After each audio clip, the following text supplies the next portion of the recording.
Je veux dire, pourquoi on devrait culpabiliser si on veut juste vivre plus tranquillement? Pourquoi on devrait culpabiliser si on a envie de prendre plus de temps pour nous, pour faire des choses qui nous font plaisir plutôt que faire de l'argent? Moi je vous jure, par exemple, c'est ça que j'ai envie de faire les gars, genre j'ai juste envie d'être dans un endroit où je peux entendre les oiseaux.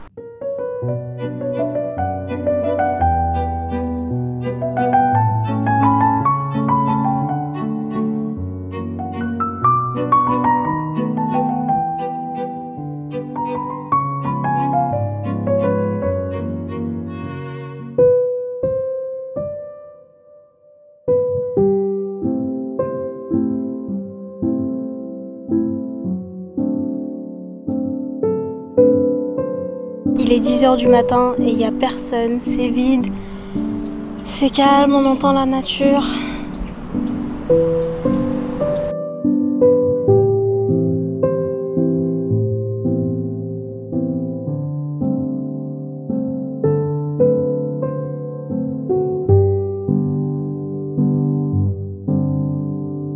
Je vous jure, il n'y a rien de mieux que juste venir se balader au parc le matin au lieu d'être une flemmarde et de juste rester à la maison et regarder Harry Potter. On va baby, on va marcher un peu? Allez.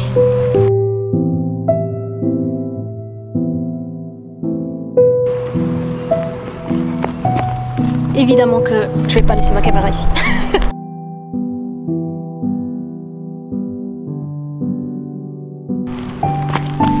Regardez ce que j'ai trouvé. On avait déjà récupéré quelques-uns en automne et là je vais en reprendre. Je vais les laver et je vais les mettre à la maison. Mais t'en penses quoi? On les met à la maison? Dans le sac. On a volé des choses. On a volé des choses, on est des voleurs. J'avais lu des commentaires sous mes autres vidéos où il y a des personnes qui disaient qu'elles aimeraient bien ralentir un petit peu la cadence et vivre une vie plus simple, mais qu'en fait elles pourraient pas parce qu'elles culpabiliseraient trop. Je vous jure, ça m'avait rendu tellement triste. J'avais donné quelques tips que moi j'essayais d'appliquer et qui me permettaient de déculpabiliser du fait de vivre une vie un peu plus slow. Je veux dire, pourquoi on devrait culpabiliser si on veut juste vivre plus tranquillement? Pourquoi on devrait culpabiliser si on a envie de prendre plus de temps pour nous, pour faire des choses qui nous font plaisir plutôt que faire de l'argent? Et en fait, ce que je me dis tout le temps, moi, et c'est un argument que ma mère, elle déteste, à chaque fois que je lui sors cet argument, elle dit ça y est. Elle recommence avec cet argument, c'est que je me dis, sur mon lit de mort, avant de mourir, je vais pas penser à toutes les fois où j'ai travaillé, je vais pas penser à toutes les fois où j'ai fait de l'argent. À ce moment-là, je suis sûre que ce qui comptera le plus, c'est les moments où j'ai été avec les personnes que j'aime, c'est les moments où j'ai pris du temps pour moi, c'est les moments où j'ai fait des choses qui me faisaient plaisir. Et c'est les moments où finalement j'ai été heureuse. C'est pas les moments où j'ai travaillé, j'ai fait de l'argent, j'ai payé telle ou telle chose avec cet argent. Ce qui comptera par exemple, c'est ça, c'est maintenant. C'est les fois où je me suis baladée au parc, c'est les fois où j'ai fait de l'aquarelle, c'est les fois où j'ai créé quelque chose de mes mains qui m'a plu, dont j'ai été fière, comme par exemple la dernière fois j'ai fait des bougies, ou mes marque-pages que je fais moi-même, ou un tableau que je finis de peindre, ou les moments où j'aurais regardé Harry Potter, ou les moments que j'aurais passé avec Coupi, parce que quand il sera plus là, j'ai pas envie de me dire putain, j'ai pas passé assez de temps avec mon chien. J'ai pas envie de me dire qu'il a été plus seul à m'attendre qu'il n'a été avec moi en train de marcher au parc ou en train de faire un truc qui nous fait plaisir à jouer ensemble ou à juste vivre la vie quoi. Attention, je suis pas en train de dire que tout le monde devrait vivre comme ça, mais les personnes qui aimeraient vivre comme ça mais qui culpabilisent parce qu'ils ont peur d'être jugés par les autres ou parce qu'ils ont peur de ne pas assez participer à la vie en société, bah les gars, vous avez le droit de faire autre chose que juste faire de l'argent. C'est fou parce qu'on arrive à culpabiliser de trop vivre notre vie. Si c'est pas quelque chose qui vous intéresse forcément mais que vous vous sentez obligé de faire parce que tout le monde le fait et c'est parce que c'est ce qui est conseillé, vous n'êtes pas non plus obligé d'investir dans un appartement, dans une maison. Vous n'êtes pas non plus obligé d'avoir une belle voiture. Et je dis bien si vous n'êtes pas intéressé mais que vous vous sentez obligé de faire. Si c'est quelque chose que vous avez vraiment envie de faire, si c'est vraiment quelque chose qui vous intéresse, mais faites, tant mieux. Justement, le but c'est de vivre la vie comme vous l'entendez. Et ne pas se dire ah j'aimerais bien faire ceci, ah j'aimerais bien faire cela, ou j'aimerais bien vivre de cette manière là, etc. Mais pas pouvoir le faire parce que Parce que c'est pas ce que la société attend de vous. Parce que ce que la société attend de vous, on s'en fiche. Faites ce qui vous fait plaisir à vous. Comme ça va pas loin à ma vie, hein. Moi je vous jure, par exemple, c'est ça que j'ai envie de faire, les gars. J'ai juste envie d'être dans un endroit où je peux entendre les oiseaux. L'autre jour sur les réseaux sociaux, j'entendais... Je lisais dans les commentaires les gens dire « Putain, c'est bizarre, mais on n'entend plus les oiseaux chanter comme c'était le cas quand on était petit. » Mais la vérité, c'est que les oiseaux, ils sont toujours là. C'est juste que je pense qu'on a arrêté d'y faire attention. On prête peut-être plus trop l'oreille comme avant, quand on était gosse, et que tout ce qu'on voulait, c'était jouer, sortir, faire du coloriage, regarder nos dessins animés ou nos films préférés. Quelle époque. Viens, mamie. Viens ici. Toi, tu sais comment vivre, hein? Toi, tu sais ce qui est important, hein? Tu veux quoi, ma vie? On se balade encore un peu et après on rentre? On se balade un peu après on rentre? Vous voyez, c'est ça qui est important. Être avec les êtres qu'on aime, faire ce qu'on aime et écouter les oiseaux chanter.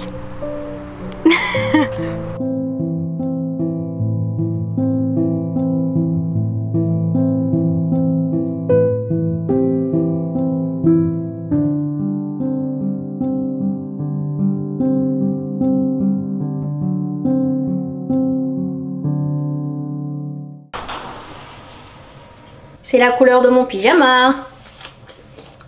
Love it. Comment est-ce que vous voulez que je pense à l'opinion des gens, que je pense à ce que les gens vont penser de moi quand j'ai des fraises, quand je vais au parc, quand j'ai un chien, quand j'ai des gens autour de moi, un petit cercle comme ça qui m'aime.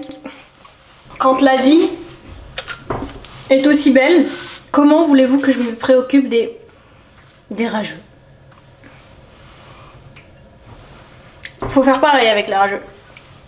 Vous vous rappelez ce que j'ai dit tout à l'heure au parc quand je vous ai dit qu'à chaque fois que je faisais quelque chose et qu'au fond je sentais que je commençais un petit peu à culpabiliser, j'essaye de me dire quand je mourrai, ça ne comptera pas. Et bah vous savez quoi, au début quand j'ai commencé à me faire cette réflexion, je me faisais cette réflexion de manière consciente. C'est-à-dire qu'à chaque fois que j'avais une décision à prendre ou à chaque fois que j'avais envie de faire quelque chose et que je m'auto-interdisais de faire quelque chose parce qu'il y a le regard des gens, parce que les gens ils vont penser ci ou parce que j'avais peur avant même que les gens ne commencent à me juger, finalement j'avais trop peur de leur regard finalement.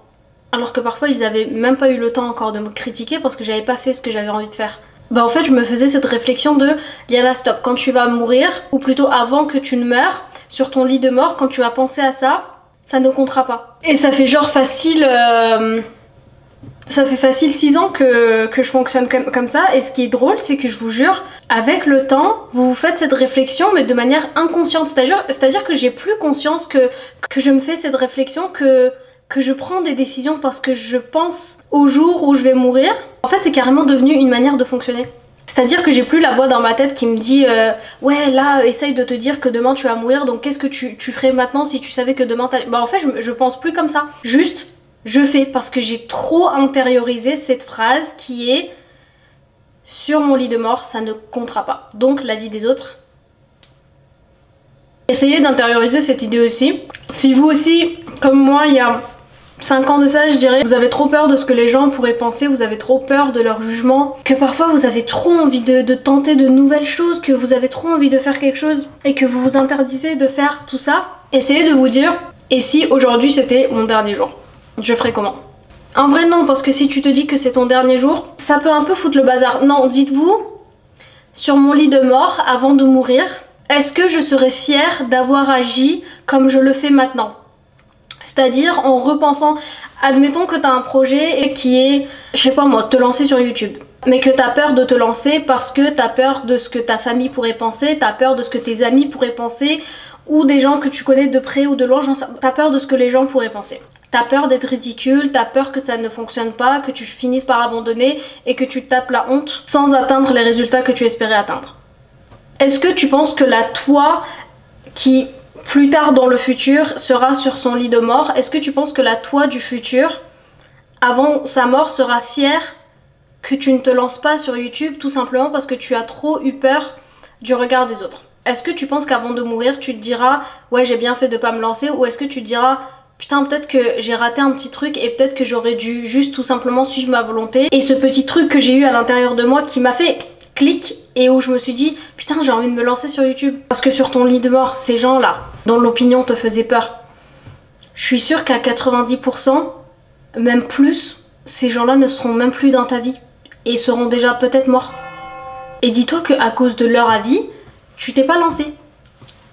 D'ailleurs, je vous jure, ça peut paraître un peu exagéré, mais quand sur des années et des années vous fonctionnez de cette manière et où vous vous faites constamment la réflexion de est-ce que sur mon lit de mort ça va compter, je vous jure, au fur et à mesure du temps, cette réflexion se fait de manière naturelle.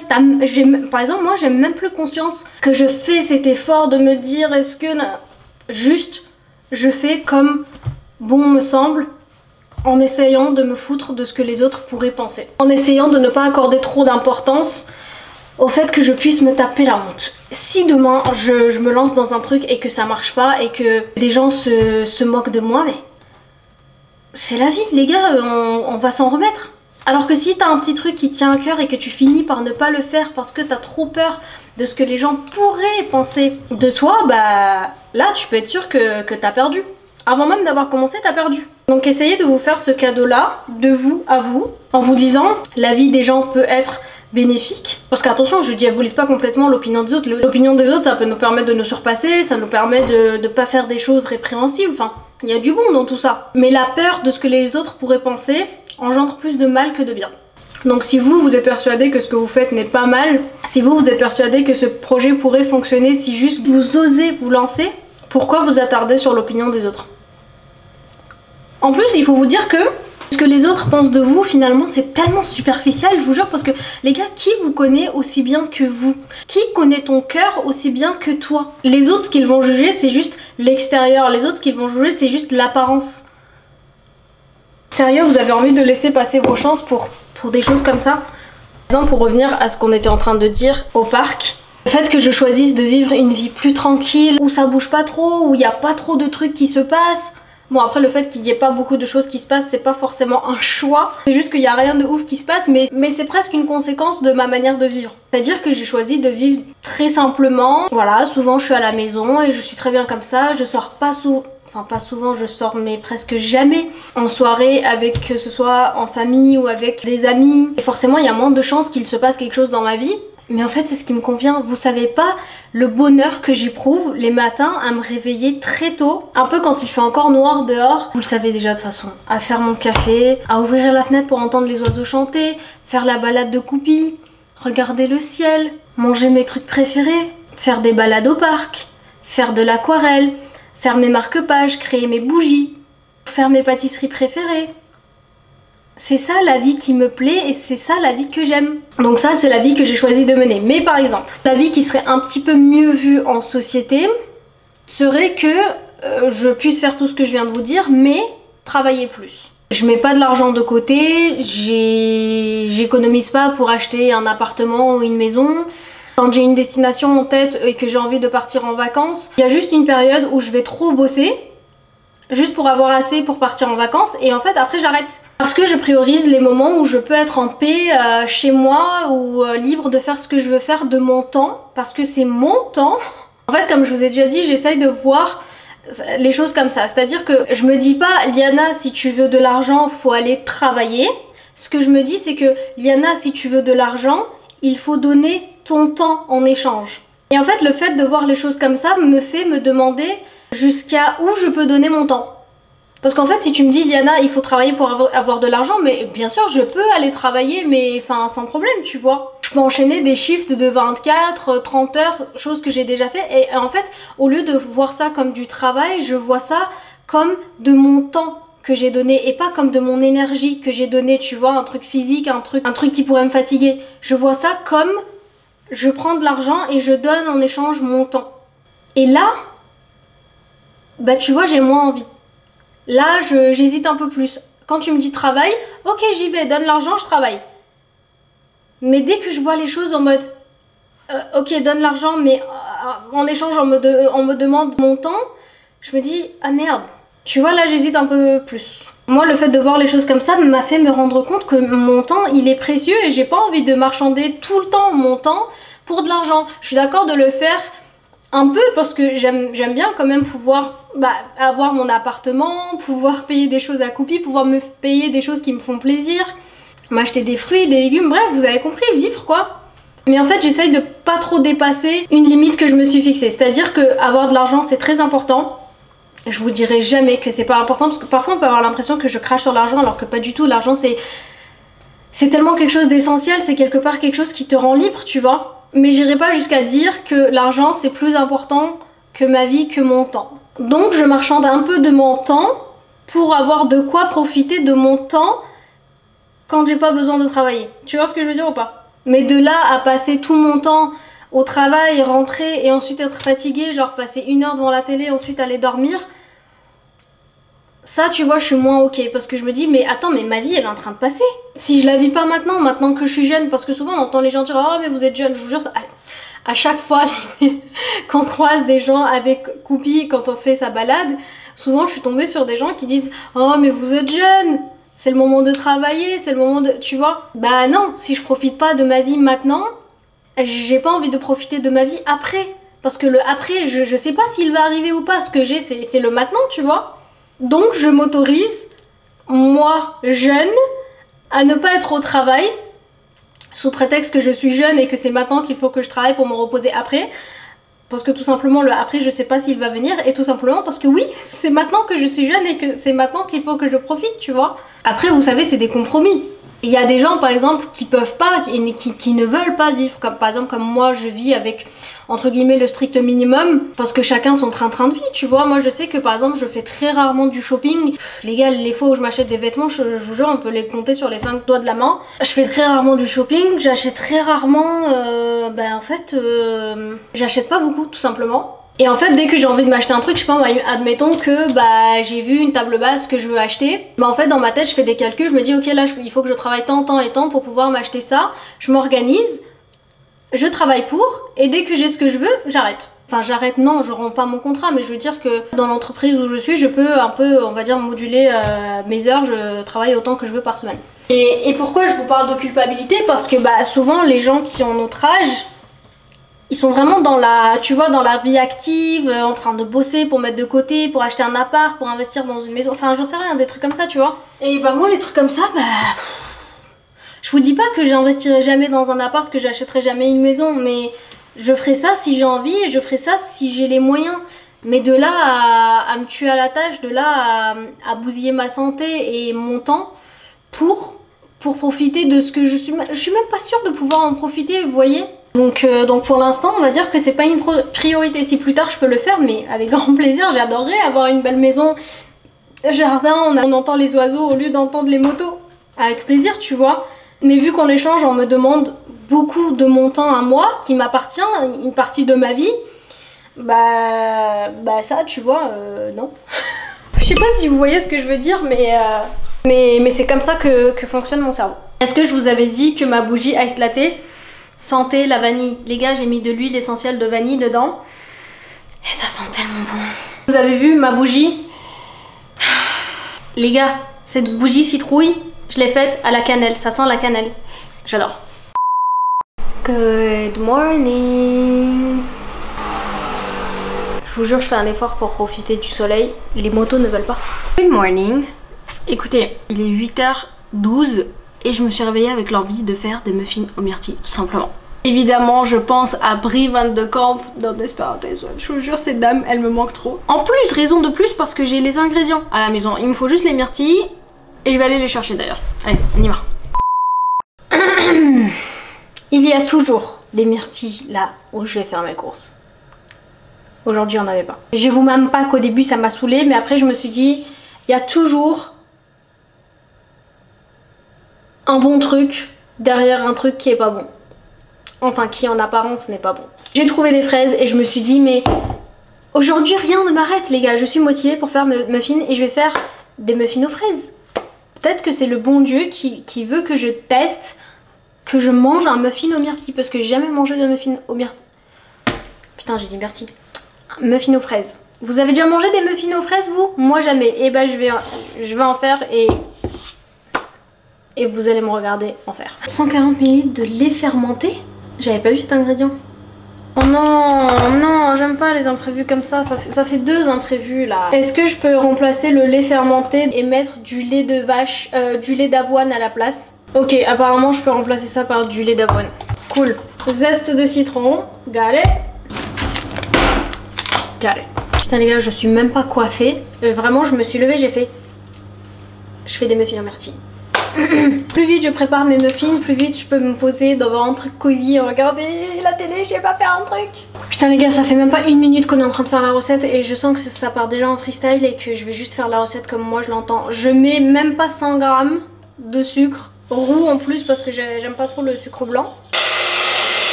Ça m'a l'air un peu liquide mais ça va aller. De toute façon dans cette recette on va juste faire et on va se dire ça va aller.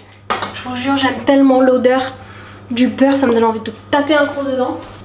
En vrai, je sais pas exactement à quoi correspond 140 ml, donc... Écoutez, voilà.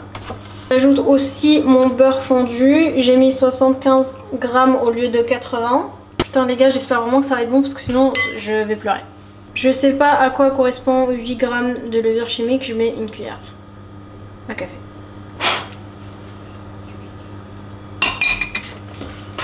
Pourquoi s'ajouter de la vaisselle? Ok, zeste de citron. Bah, il n'y a rien là. Ok, on va essayer ce côté-là. Ah, là ça marche. Alors j'en mets un peu plus parce qu'avec ma soeur on adore tout ce qui est acide et surtout elle adore le citron. Dites-vous qu'elle en mangeait tellement à la maison qu'elle avait tout le temps des problèmes de tension. Elle est vraie cuisinière ici, je vous le dis. Ça a l'air d'être incroyable.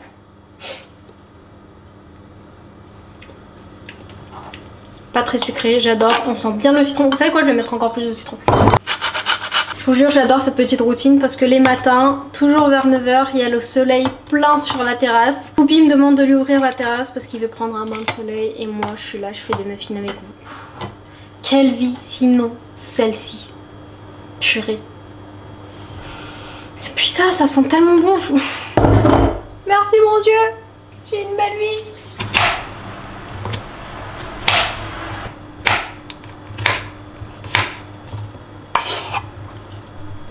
En fait je pensais que ça allait faire des pâtés avec les fraises vu que c'était un peu humide, mais en fait non. J'ai ces petits trucs en silicone donc on va les mettre dedans. Au début vous savez quoi, j'ai hésité à faire des muffins fraises chocolat, mais après je me suis dit non, pourquoi toujours plus de sucre? Ce qu'on va faire c'est qu'on va faire juste fraises. Et la prochaine fois on fera chocolat. Ok guys, j'ai fini, j'ai tout disposé et j'ai coupé encore plus de fraises et j'en ai mis dessus. Du coup ça part au four pendant 20 minutes. Bon bah maintenant il est temps de ranger tout ça. Oh les gars, les muffins sont magnifiques. Regardez-moi ça. J'ai fait un petit coulis mais toujours avec des petits morceaux dedans. Je pense que ce sera beaucoup plus joli. Donc fraises et un peu de citron. Ok les gars, j'ai mis le coulis de fraises dessus. Franchement ils sont tellement mignons mais ils ont pas beaucoup gonflé. Je pense que j'aurais dû mettre peut-être un peu plus de levure ou plus de farine, je sais pas.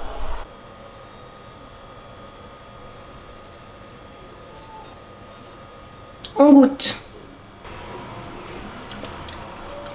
Croyez en vous. Croyez en vous les gars. C'est frais, c'est bon, c'est pas trop sucré. Mais regardez l'intérieur. Les petites choses de la vie.